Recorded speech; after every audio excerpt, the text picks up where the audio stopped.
यदि जो व्यक्ति शिव जी को प्रणाम किए बगैर शिव पुराण कथा सुनता है वह व्यक्ति दरिद्र होगा।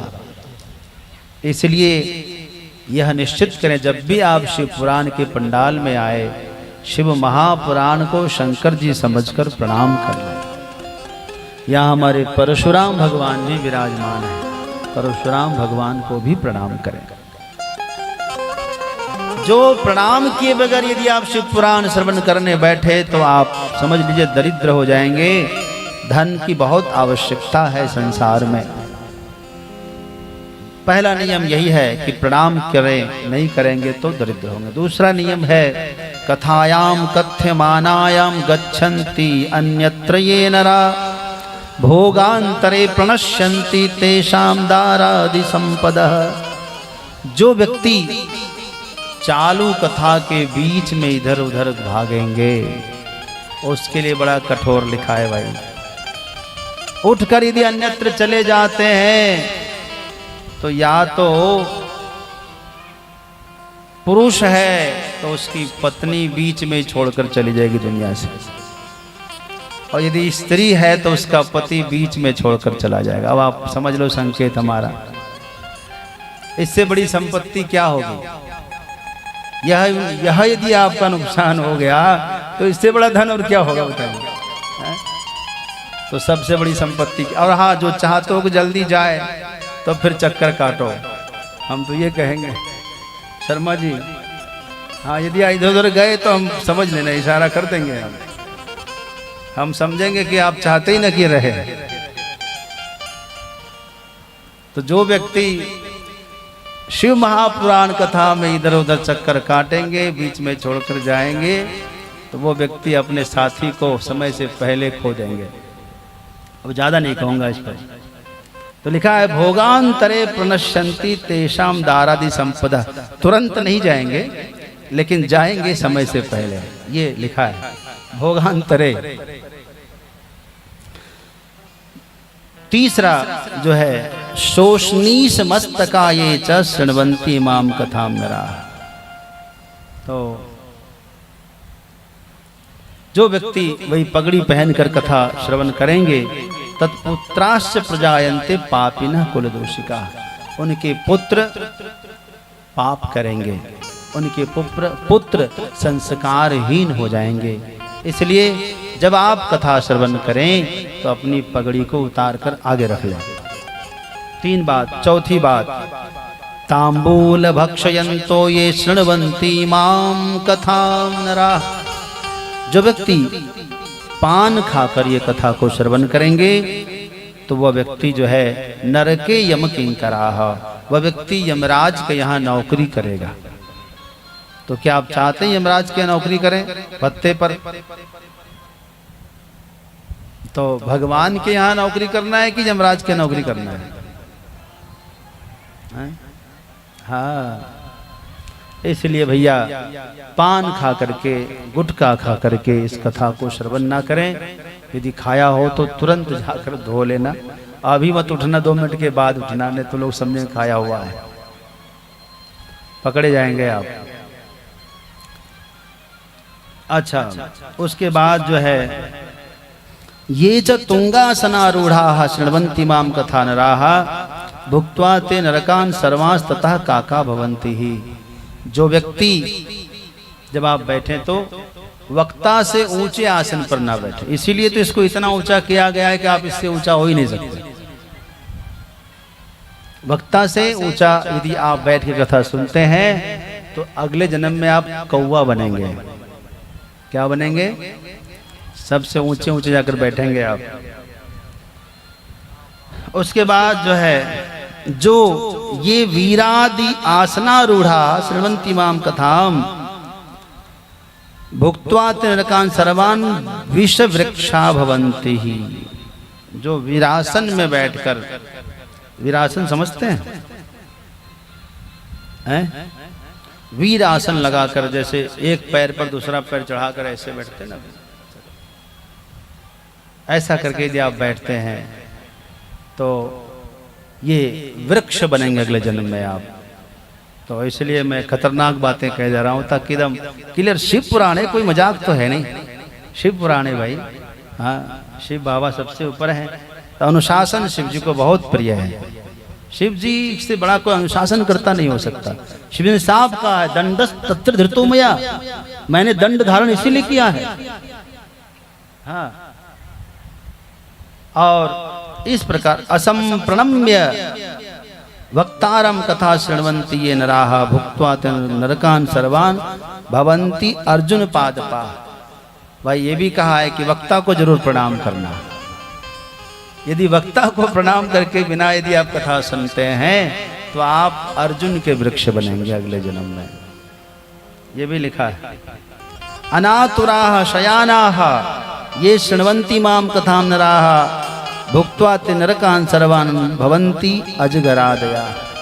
जो व्यक्ति इस स्वस्थ होने के बाद भी, कोई व्यक्ति अस्वस्थ हो तो अलग बात है, सो सकता है, लेकिन स्वस्थ होने के बाद भी शैया पर बैठे बैठे इस कथा को सुन रहा हो, जैसे पड़ोसी आसपास के गद्दा पे अपना चारपाई पे लेटे लेटे कथा सुन रहे होंगे, चाहे बैठे बैठे, स्वस्थ होने के बाद भी यदि वो शैया का त्याग नहीं कर रहा है, निश्चित तौर पर अगले जन्म में अजगर सांप बनेंगे, अजगर बनकर घूमेंगे।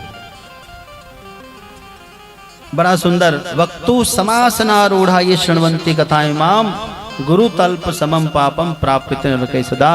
जो व्यक्ति वक्ता के बराबर बैठ के कथा सुनता है वह व्यक्ति भी महापाप के अधिकारी होता है।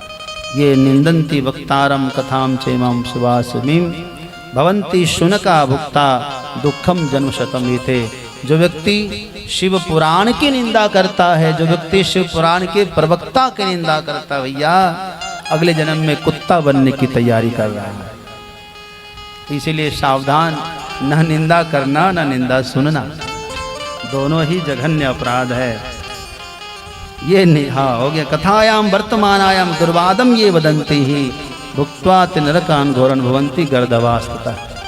जो व्यक्ति कथा चल रही हो और दूसरे किसी को डांट रहा हो, व्यक्ति अगले जन्म में गधा बनेंगे। इसीलिए सावधान भैया, कथा में क्रोध नहीं करना। मैं बार बार इशारा भी करता हूँ, चालू कथा में किसी को क्रोध नहीं करना चाहिए।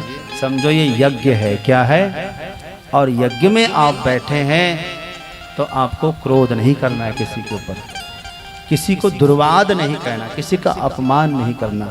इसलिए श्रद्धा पूर्वक श्रवण करना। कोई बात नहीं, कोई गलती भी कर रहा है तो उसको इशारे में समझाना, कोई न कोई बाहरी व्यक्ति समझा देगा। खासकर शर्मा जी बिल्कुल क्रोध ना करें, आप किसी के ऊपर कुछ हो जाए तो भी आप मस्त होकर कथा श्रवण करिए। तो कदाचिन अपि शृण्वन्ति कथामेतां सुपावनीं भुक्त्वा ते नरकान घोरन भवन्ति वनशूकराः। कहते हैं जिन्होंने जीवन में कभी इस कथा को श्रवण नहीं किया, इस पवित्र कथा को जिसने कभी नहीं सुना, वो व्यक्ति वन में सुअर बनेंगे, जंगली सुअर बनेंगे। इसलिए एक बार तो कम से कम इस कथा को जीवन में आद्योपांत श्रवण कर ही लेना, नहीं तो काहे को तैयारी कर रहे हो बताओ। कथायाम कीर्तिमानायाम विघ्नं कुर्वन्ति ये खला कोट्यब्दम नरकान भूत्वा भवन्ति ग्राम सूकराः। जो व्यक्ति चालू कथा में विघ्न उत्पन्न करते हैं, कभी भी किसी की कथा में विघ्न नहीं करना। जो व्यक्ति विघ्न करते हैं उनके लिए शिव पुराण कहता है ये व्यक्ति ग्राम सूकर बनेंगे, गांव में रहने वाले सूकर। एवं विचार्य शुद्धात्मा श्रोता वक्तृ सुभक्तिमान कथा श्रवण हेतोर ही भवेत प्रत्योद्यता सुधी। इस प्रकार विचार विमर्श पूर्वक जो है श्रद्धा पूर्वक भक्ति पूर्वक इस कथा को श्रवण करें और निश्चित तौर पर जो है आप प्रार्थना करें कि मनोरथो मदीयो यम कर्तव्य सफलस्तया। हे शिव महापुराण, हे भगवान सदाशिव, हमारी मनोकामना आप परिपूर्ण करिए।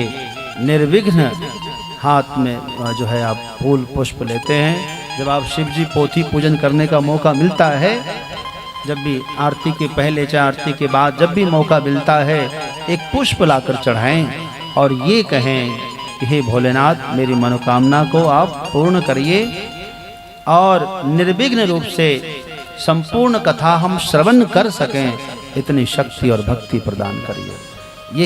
यही मांगना। और ये कहना है कि भवाब्धि मग्नम दीनम माम समुद्धर भवार्णवात कर्म ग्राह ग्रहीतांगम दासो हम तब शंकर। हे शंकर जी, हम आपके दास हैं, हम संसार सागर में मग्न हैं, डूब रहे हैं, मेरा उद्धार करिए। कर्म रूपी ग्राह ने हमको ग्रस लिया है, इनके मुख से हमको बाहर करिए। कर्म के जाल में हम धसे जा रहे हैं, फंसे जा रहे हैं, मुझे हाथ पकड़ करके बाहर कर दीजिए। हम आपके किंकर हैं, हम आपके दास हैं।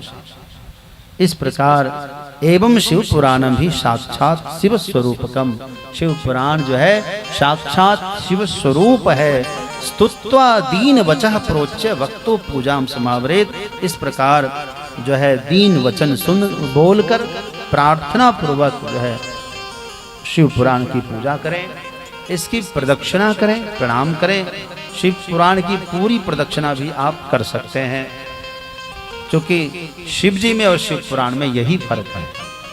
शिव जी की आधी परिक्रमा होती है, लेकिन शिव पुराण की आप परिक्रमा कर सकते हैं। शिव पोथी की शिव परिक्रमा, शिव पुराण की परिक्रमा आप पूरी कर सकते हैं। इस प्रकार जो है, आइए कुछ ये नियम आपके जीवन में है।